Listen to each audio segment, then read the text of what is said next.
आदरणीय प्रधानमंत्री जी, महामहिम राज्यपाल महोदया,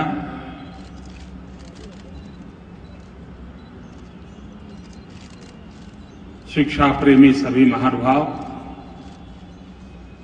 और आज जीवन की नई यात्रा शुरू करने जा रहे सभी विद्यार्थी मित्रों, ये गुजरात का स्वर्णिम जयंती का वर्ष है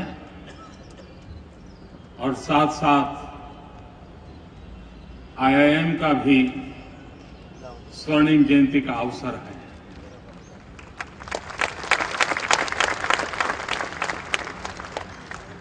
इस स्वर्णिम जयंती के अवसर पर आदरणीय प्रधानमंत्री जी गुजरात आए, IIM आए। मैं उनका हृदय से स्वागत करता हूं और धन्यवाद प्रकट करता हूं।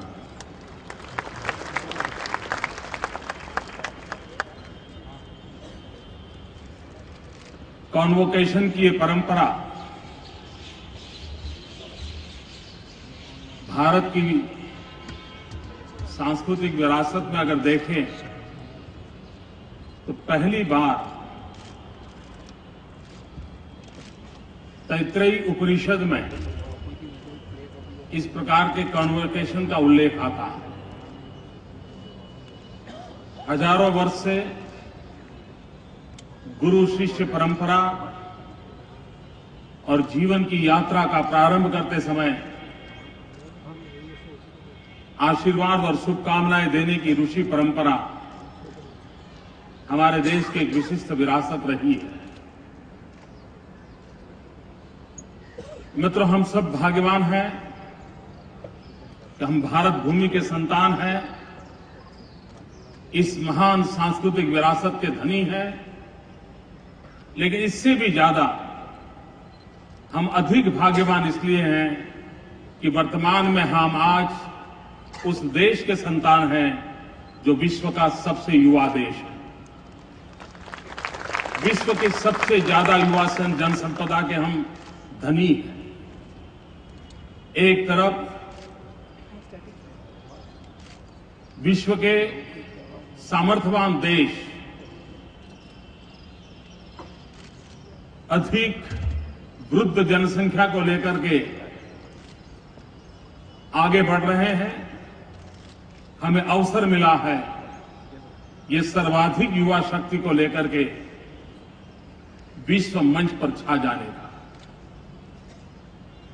अगर 21वीं सदी एशिया की सदी है और अगर उसको हिंदुस्तान की सदी बनाना है तो हमारी युवा शक्ति ये एक बहुत बड़ी हमारी अमानत है और उस अमानत को हम आगे ले जाकर के किस प्रकार से एक ग्लोबल वर्कफोर्स के रूप में कन्वर्ट करते हैं, उस पर हम भारत के भविष्य को भी निर्धारित कर पाएंगे। भाइयों बहनों, कभी हम आज की स्थिति की ओर देखें तो हमारे देश का दुर्भाग्य है कि हायर एजुकेशन पाने वाली औसत हमारे देश में सिर्फ 11% है। डेवलप्ड कंट्रीज में ये 55% है। एशियन कंट्रीज का एवरेज 22% है।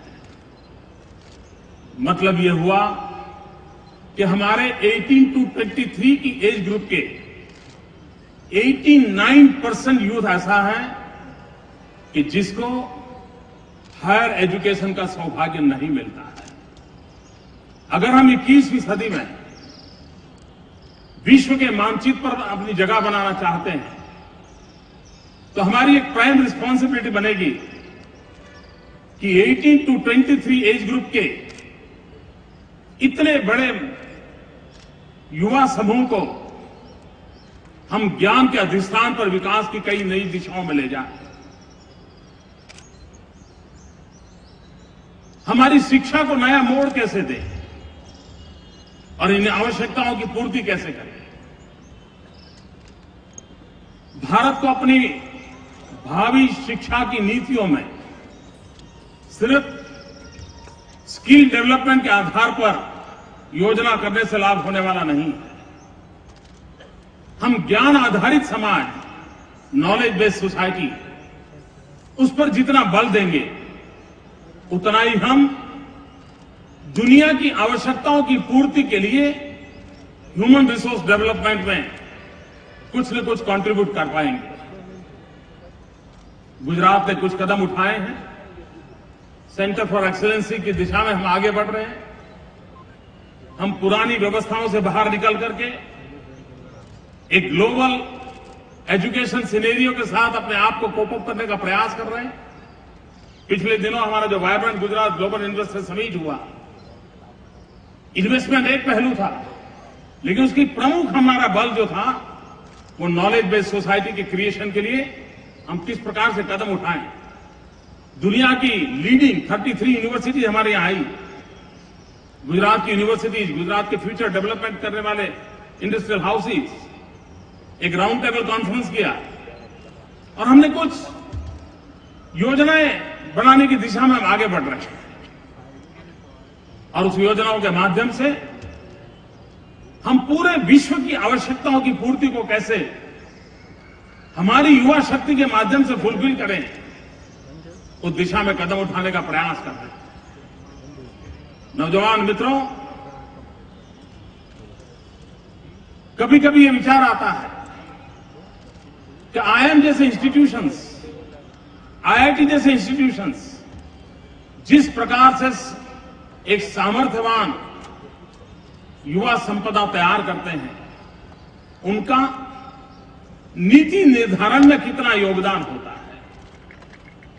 वे किसी प्राइवेट कंपनी के सीईओ बनकर के उस कंपनी के ग्रोथ के लिए बहुत बड़ा कंट्रीब्यूट करते हैं, लेकिन जिस दिन इस प्रकार की टैलेंट का उपयोग पॉलिसी मेकिंग में, पॉलिसी मेकिंग की प्रोसेस में जितना ज्यादा उपयोग बढ़ेगा, उतना एक नई हवा के साथ, एक नई सोच के साथ हम देश को आगे जाने की दिशा में आगे बढ़ेंगे।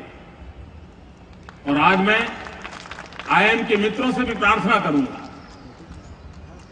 कि जितना बल हम इस प्रकार के मैनेजरियल स्किल पर दे रहे हैं, उसी प्रकार से पब्लिक पॉलिसीज एंड मैनेजमेंट, उस क्षेत्र को अगर हम बल देंगे, और मुझे विश्वास है कि आईआईएम तो पहले इस दिशा में काफी काम किया है, आगे भी जितनी अधिक मात्रा में करेंगे, क्योंकि मैं सरकार में हूं, मैं देख रहा हूं कि नीड ऑफ द आवर है कि हमें इस प्रकार के टैलेंट की बहुत बड़ी आवश्यकता है। और इस टैलेंट की पूर्ति होगी तो एक देश की जब नीतियां बनती हैं, राज्य की नीतियां बनती हैं, तो सालों तक करोड़ों लोगों के जीवन पर उसका इंपैक्ट होता है। वो बदलाव बड़ा स्थायी होता है और उसमें हमें युवा टैलेंट की आवश्यकता होती है। आईआईएम जैसे इंस्टीट्यूशंस उस कार्य को बड़े भली भांति कर सकती है और हमारे लिए बड़ा गर्व का विषय है कि गुजरात की धरती पर एक प्रकार से कलकत्ता और अहमदाबाद साथ साथ ही इस व्यवस्था ने आरंभ किया। दूसरे, इस बात के लिए हम गर्व कर सकते हैं कि अहमदाबाद आईआईएम एक बड़ा यूनिक मॉडल है। सालों से union government, state government and business community तीनों ने मिलकर के बड़े ही सौहार्द रूप में से इस पूरे इंस्टीट्यूशन को चलाया। हम आगे भी इन तीनों इकाइयों को बहुत ही सुचारू ढंग से जितना अधिक सामर्थ्यवान बनाएंगे, हम इंस्टीट्यूशन के विकास के लिए बहुत कुछ कर पाएंगे। और जो नौजवान मित्र अपनी पढ़ाई, शिक्षा दीक्षा के बाद आज समाज की जिम्मेवारी की ओर जा रहे हैं, मैं उनको बहुत बहुत शुभकामनाएं देता हूं।